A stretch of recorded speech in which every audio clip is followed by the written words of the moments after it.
GoThunderWolves.com here with head coach of the baseball team, Bobby Applegate.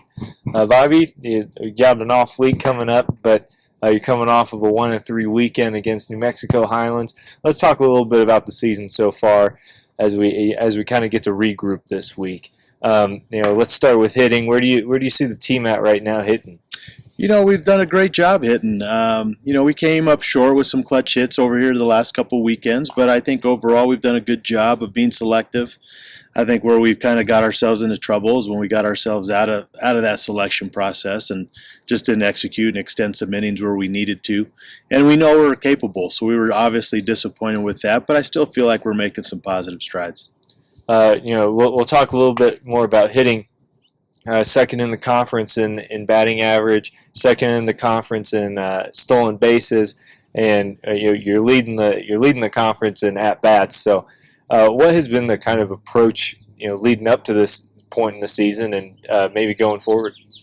Well, the biggest thing is just trying to get our lineup turned over. Our front guys have done a really good job, and we put a lot of pressure on teams. We're making them play catch. We're taking bases. I think we're leading the conference in sacrifice bunts as well. And so our execution style of baseball, we're not a big power team. We're not leading the conference in home runs, so we're trying to make things happen. We're trying to battle with 2 strikes, put the ball in play, trying to run down the base, hard 90s, and really trying to do a good job running the bases. You and I were just looking at some of the conference leaders, and we noticed Trey Vasquez is in the top 10 in RBIs. He's leading the league in sack bunts, and he's also up there in hit by pitches as well. Yeah. Talk a little bit about the well-roundedness that you've seen from him and also other guys on the roster. Sure. Well, Trey, that just kind of tells you just how versatile he is as a player. He's hitting in our 4-hole most of the season. And, with our top RBI guy, he's not afraid to put a bunt down when we need to. So basically, that just tells you a little bit about our lineup up and down. Guys are unselfish of giving up of themselves to put our team in the best position possible. So been pleased with that. We got to get the top of our order rolling again. Jake Federico is, he's kind of slowed down here just a little bit to where he's really been a mainstay, a spark plug for the top of our lineup, and we're trying to get him going again. But I think that Noah Hennies has done a good job. Brady Pruitt has been a healthy 3-hole hitter for us, and then all the way down, we're in our 7-hole, Reggie Williams has been hitting a solid 400 for us. So we're able to stretch the lineup. We have some speed in the lineup, and so there's not an opportunity where a pitcher can fall asleep and feel like he can collect some easy outs. Let's talk about Reggie Williams for a second. He's riding a 13-game hit streak coming out of this weekend. He's also, like you said, he's been hitting out of almost every hole this year. 7. He's also been all the way up at 2. He's been down at 5. He's been up at 3. Talk about his versatility and what that veteran kind of brings to the lineup. Well, I think that just talks a little bit about Reggie's unselfishness. He's able to hit in any part of the lineup. Where we're trying to find some stretch in the lineup, he's been able to provide for that. We have typically 2 left-handed hitters in our lineup with Ty Lewis and Reggie, and to have those guys spread out and then have a guy that's hitting 400 in that 7-hole is huge. And he's just, like everybody else on our team, just willing to do whatever it takes to help our club win. Let's talk a little bit about pitching now. We talked a little bit about Zach Pratt yesterday being able to come back after 5 weeks trying to rehab his injury, and now he's starting to kind of get back into it after yesterday's three innings pitched. But let's talk a little bit about the entire staff as a whole. What have you seen improvement in, and what would you like to see improvement in going forward? Well, obviously we've been down a couple guys. Cole Martin's been out, and Zach Pratt's been out, who's a healthy 1-2 punch. But where we've really seen a big spark plug is by Tim McIntyre, who's really done a great job of handling the Friday nights for us. He minimizes our bullpen so we can save him for the course of the weekend. He's done a wonderful job of picking up the slack in that situation. It is good to see Zach Pratt start to come in and get 3 innings. Hopefully we can continue to trend him upwards to where we're feeling full strength towards the end of the season.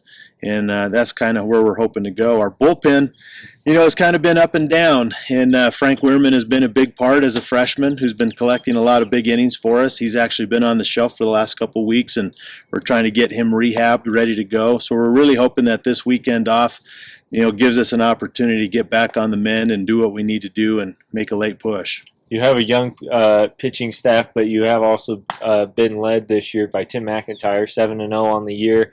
This was his first no decision in 3 starts this past weekend.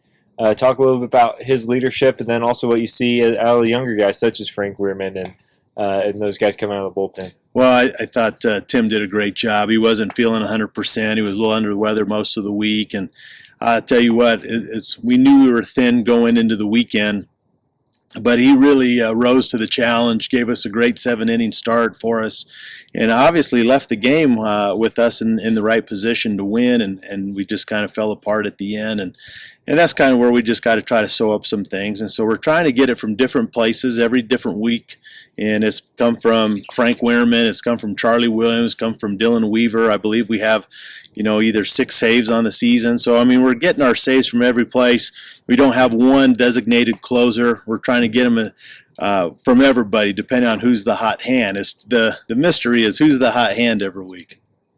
You also talk about, you just said getting wins and saves from different people. Owen Rudolphi, early in the season, you found him coming out of the bullpen. Now he's all the way. He was second in the rotation this weekend as a starter. Sure. Talk about his development and also what you see from other guys developing out of the pitching out of the bullpen. Well, we talk about the next man up mentality, and we have a lot of young guys who are inexperienced. Owen was a person that started in the bullpen and had to grow up in a hurry. After losing 2 starters, he had to really go in there and do a great job for us. And, I think his first start was about 2 innings, maybe 3 innings, and now it's getting to 5, 6, 7 innings. So, he's really taking on that challenge, doing a great job for us. He's competing for us, and that's all we can ask for. Moving forward, what's something that you have just really been impressed by for this team from just this season? Well, I'm really proud of our resolve. Our guys are working extremely hard. They're leaving it on the field. We talked about emptying the tank after every game, and I think that we can feel good. There's days that we don't play our best baseball, but it's not because of it's a lack of trying or trying to compete. Our guys are trying to put it out on the field every single day, and I've been pleased with that. That's one thing we don't want to talk about is the attitude and the effort. That's something that should be instilled in every player every single day, and we don't talk about that very much. What we are trying to talk about is just the approach, things that we can get better in that regard. But, through the wins and the losses, our guys have been steadfast in that, and I'm really proud of them for their effort. You've got Colorado Christian in 2 weeks. You're going back on the road, first time in a little bit. What's kind of this weekend, what is this weekend off kind of building forward when you head up to Colorado Christian? Well, this is an interesting time. If you look at our schedule last year through COVID, I think we played about a 35-game schedule before we went into conference play. It's about where we are right now. Our team hasn't seen a 50-game schedule in a couple years.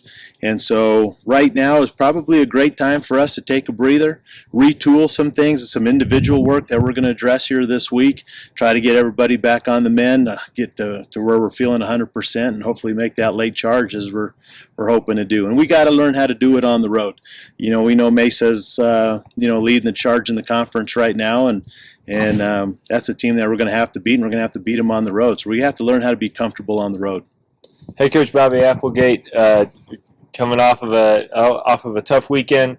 Hopefully, we get to see the Pack bounce back in 2 weeks as they head up to Colorado Christian. Sounds good. Go Pack.